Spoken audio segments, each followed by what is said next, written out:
আকাশবাণী খবর পড়ছি চঞ্চল ভট্টাচার্য। প্রথমে বিশেষ বিশেষ খবর। রান্নার গ্যাস নিয়ে ভারতীয় জাহাজ শিবালিক আজ সন্ধ্যায় গুজরাটের মুন্দ্রা বন্দরে এসে পৌঁছেছে। সরকার জানিয়েছে দেশে পর্যাপ্ত পরিমাণে অপরিশোধিত তেল মজুত রয়েছে।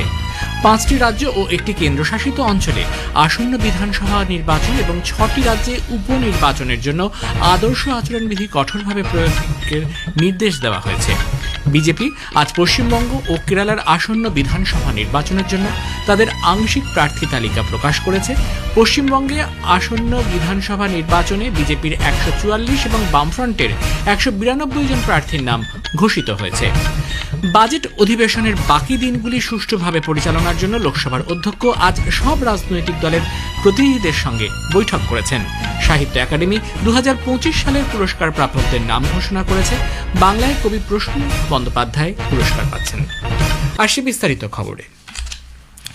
এলপিজি বোঝাই ভারতীয় জাহাজ শিবালিক আজ সন্ধ্যায় গুজরাটের মুন্দ্রা বন্দরে এসে পৌঁছেছে। এদিকে পশ্চিম এশিয়ার বর্তমান পরিস্থিতি নিয়ে নতুন দিল্লিতে আজ আন্তঃমন্ত্রক সাংবাদিক বৈঠকে কেন্দ্রীয় বন্দর জাহাজ চলাচল ও জলপথ মন্ত্রকের সচিব রাজেশ কুমার সিনহা জানিয়েছেন, বন্দরে শিবালিকের নথিপত্র যাচাইয়ে যাতে কোনো দেরি না হয় এবং দ্রুত পণ্য নামানোর ক্ষেত্রে কোনো বিলম্ব না হয় তা নিশ্চিত করা হয়েছে। এলপিজি বোঝাই আরও একটি জাহাজ নন্দা দেবী আগামীকাল দেশে এসে পৌঁছাবে বলেও তিনি জানান। ভারতীয় পতাকাবাহী জাহাজ জাগলার্কি ও সংযুক্ত আরব আমিরশাহী থেকে নিরাপদে ফিরে এসেছে বলেও কেন্দ্রের তরফে জানানো হয়েছে। দেশে পর্যাপ্ত পরিমাণে অপরিশোধিত তেল মজুত রয়েছে বলে জানিয়েছেন পেট্রোলিয়াম ও প্রাকৃতিক গ্যাস মন্ত্রকের যুগ্ম সচিব সুজাতা শর্মা। দেশজুড়ে প্রত্যেকটি তৈল শোধনাগার তাদের সর্বোচ্চ ক্ষমতায় কাজ করছে।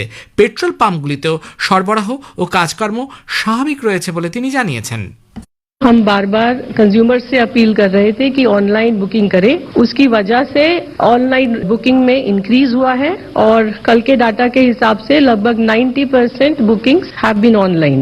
एक और इनिशिएटिव जो हम इस वक्त पुश करना चाह रहे हैं वो है डिलीवरी ऑथेंटिकेशन कोड। सो डिलीवरी ऑथेंटिकेशन कोड के नंबर्स में भी इम्प्रूवमेंट आया है। जो पहले 53% हुआ करता था, कल वो 72% था। বিদেশ মন্ত্রকের মুখপাত্র রণধীর জয়সওয়াল বলেছেন, প্রায় 550 জন ভারতীয় স্থলপথে ইরান সীমান্ত পেরিয়ে আর্মেনিয়ায় পৌঁছেছেন। আজারবাইজানেও পৌঁছেছেন 90 জন ভারতীয়। ईरान में भारतीय समुदाय के लोग में कुछ नाविक लोग भी हैं और साथ ही साथ मछुआरे समुदाय के लोग भी हैं। इनके कंपनियों के साथ हमारी लगातार बातचीत होती रहती है ताकि हम उनका देखभाल, उनकी भलाई सुनिश्चित कर सकें। सभी भारतीय नागरिकों से हमारा अनुरोध है कि जो एडवाइजरी हमारे राजदूतावास ने निकाला है उस पर अमल करें। भारत सरकार प्रतिबद्ध है, अपने देशवासी वहां रहते हैं ईरान में, उनकी देखभाल के लिए, उनकी भलाई के लिए। নির্বাচন কমিশন 5টি রাজ্য ও একটি কেন্দ্রশাসিত অঞ্চলে আসন্ন বিধানসভা নির্বাচন এবং 6টি রাজ্যে উপনির্বাচনের জন্য আদর্শ আচরণবিধি কঠোরভাবে প্রয়োগের নির্দেশ জারি করেছে। নির্বাচনমুখী রাজ্যগুলির মুখ্য সচিব ও মুখ্য নির্বাচনী আধিকারিকের কাছে এ সংক্রান্ত নির্দেশিকা পাঠানো হয়েছে। রাজনৈতিক দল, প্রার্থী বা অন্য কোনো ব্যক্তি যাতে কোনোভাবেই সরকারি সম্পত্তি বা যানবাহনের অপব্যবহার না করেন সেদিকে নজর রাখতে বলা হয়েছে। জনগণের টাকায় কোনো বিজ্ঞাপনী প্রচার করা যাবে না বলেও জানিয়েছে কমিশন। নির্বাচনী আদর্শ আচরণবিধি লঙ্ঘিত হলে সাধারণ নাগরিক ও রাজনৈতিক দলগুলি সিভিজিল অ্যাপ অথবা ইসিআই নেটে অভিযোগ জানাতে পারবেন। কমিশন আসামে বিধানসভা নির্বাচনের জন্য মনজিৎ সিংকে বিশেষ পর্যবেক্ষক হিসেবে নিযুক্ত করেছে। 1988 ব্যাচের এই অবসরপ্রাপ্ত আইএএস আধিকারিক নির্বাচনের প্রস্তুতি খতিয়ে দেখার জন্য আসামে যাবেন। এছাড়াও সে রাজ্যে অবাধ ও সুষ্ঠু ভোট গ্রহণ সুনিশ্চিত করার জন্য ওই রাজ্যের মুখ্য নির্বাচনী আধিকারিকের সঙ্গে সমন্বয় বজায় রেখে কাজ করবেন তিনি। বিজেপি আজ পশ্চিমবঙ্গ ও কেরালায় বিধানসভা নির্বাচনের জন্য তাদের প্রথম তালিকা প্রকাশ করেছে। পশ্চিমবঙ্গে বিধানসভা নির্বাচনে বিজেপি প্রথম দফায় 144 জন প্রার্থীর নাম ঘোষণা করেছে। কলকাতায় আজ এক সাংবাদিক বৈঠকে দলের প্রধান রাজ্য মুখপাত্র দেবজিৎ সরকার জানিয়েছেন, কেন্দ্রীয় নেতৃত্বের সিদ্ধান্তে এই প্রার্থী তালিকা তৈরি করা হয়েছে। উল্লেখযোগ্য প্রার্থীদের মধ্যে বিরোধী দলনেতা শুভেন্দু অধিকারী আগেরবারের বিধানসভা কেন্দ্র নদীন কাপ ছাড়াও এবার ভবানীপুর আসন থেকেও প্রতিদ্বন্দ্বিতা করবেন। প্রাক্তন সাংসদ দিলীপ ঘোষ খড়গপুর সদর ও স্বপন দাশগুপ্ত রাসবিহারী কেন্দ্র থেকে প্রার্থী হয়েছেন। উল্লেখযোগ্য অন্য প্রার্থীদের মধ্যে রয়েছেন শিলিগুড়ি কেন্দ্রে পরিষদীয় দলের মুখ্য সচেতক শঙ্কর ঘোষ, বীরভূমের সিউড়ি বিধানসভা কেন্দ্র থেকে দলের রাজ্য সহসভাপতি জগন্নাথ চট্টোপাধ্যায়, নৈহাটি কেন্দ্রে সাহিত্য সম্রাট বঙ্কিমচন্দ্র চট্টোপাধ্যায়ের পরিবারের সদস্য সুমিত্র চট্টোপাধ্যায়। বিজেপির কেরালায় তাদের 47 জন প্রার্থীর প্রথম তালিকা প্রকাশ করেছে। কেন্দ্রীয় মন্ত্রী জর্জ কুরিয়ান কাঞ্জিরাপল্লী থেকে প্রতিদ্বন্দ্বিতা করবেন। অন্যদিকে দলের রাজ্য সভাপতি ও প্রাক্তন কেন্দ্রীয় মন্ত্রী রাজীব চন্দ্রশেখর লড়বেন নেনাম আসন থেকে।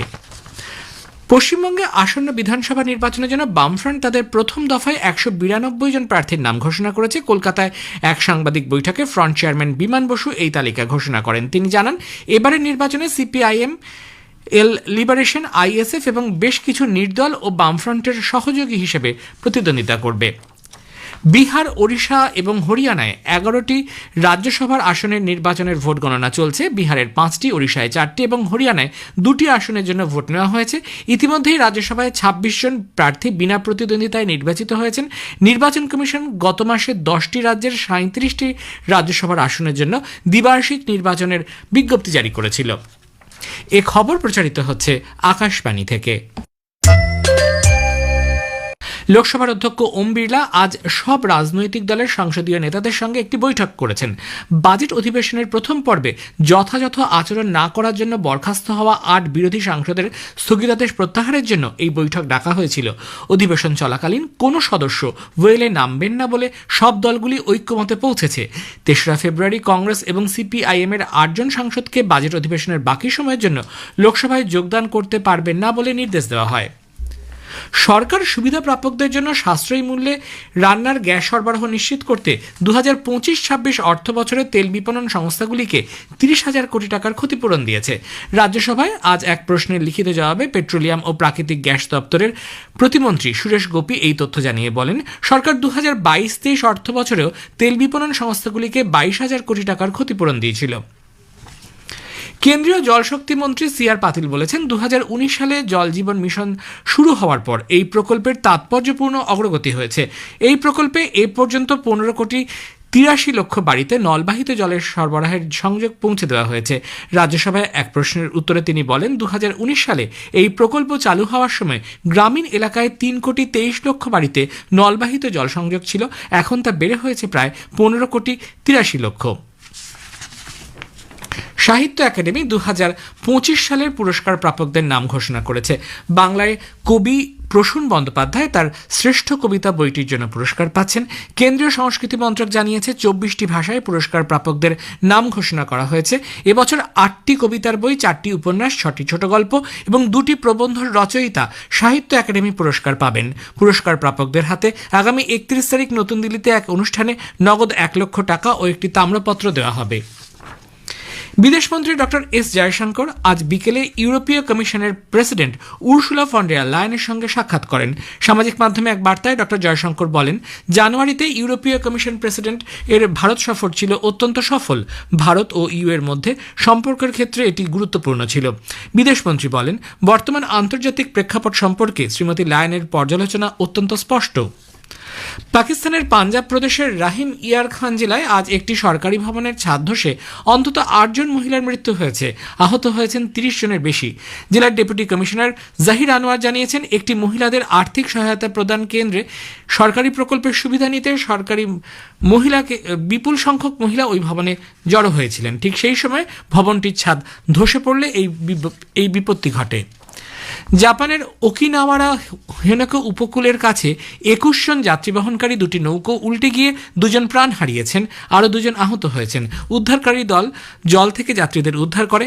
নৌকা দুটিতে থাকা যাত্রীদের মধ্যে 18 জনই ছিলেন কিয়োটো বিদ্যালয়ের শিক্ষার্থী। একটি শান্তি শিক্ষা কর্মসূচির অঙ্গ হিসেবে তারা হেনাকো এলাকা পরিদর্শনে গিয়েছিলেন। উল্লেখ্য, এই হেনাকোতেই মার্কিন যুক্তরাষ্ট্রের একটি মেরিন এয়ার স্টেশন ফুতেনমাকে স্থানান্তরের পরিকল্পনা নিয়ে গত প্রায় 3 দশক ধরে তীব্র প্রতিবাদ বিক্ষোভ চলে আসছে। শেষে বিশেষ খবর আরও একবার। রান্নার গ্যাস নিয়ে ভারতীয় জাহাজ শিবালিক আজ সন্ধ্যায় গুজরাটের মুন্দ্রা বন্দরে এসে পৌঁছেছে। সরকার জানিয়েছে, দেশে পর্যাপ্ত পরিমাণে অপরিশোধিত তেল মজুত রয়েছে।